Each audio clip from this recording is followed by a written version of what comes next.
Aujourd'hui, on te donne nos conseils pour apprendre à bien travailler en couple. Pour que tout se passe bien dans le couple, le conseil le plus important que je puisse donner, c'est un bon dressage. Il faut la dompter, la bête. Ici.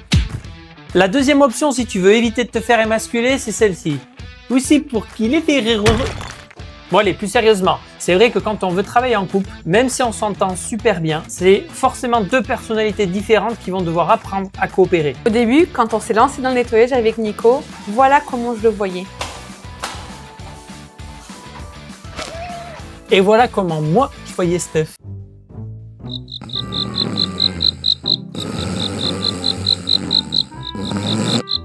Alors le piège, c'est de penser que notre façon de faire, c'est la meilleure et que l'autre, il a juste besoin de faire comme nous on a envie. Résultat, ambiance pourrie, prise de tête, etc. Et je l'avoue, Nico et moi, on est passés par cette phase-là. C'était vraiment chaud. Notre secret pour réussir, en fait, on a deux façons de fonctionner différentes.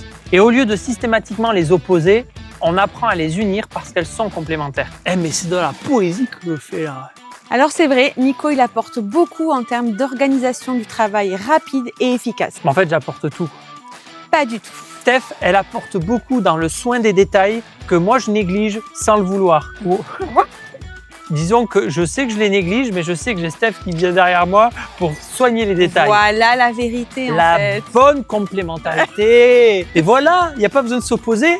Ça, c'est la vérité. Et voilà le secret pour bien fonctionner en couple. Accepter les forces de l'autre et le laisser exprimer ses qualités dans son travail. Dis-nous en commentaire si toi aussi tu envisages de travailler avec ton conjoint. Et like la vidéo et abonne-toi.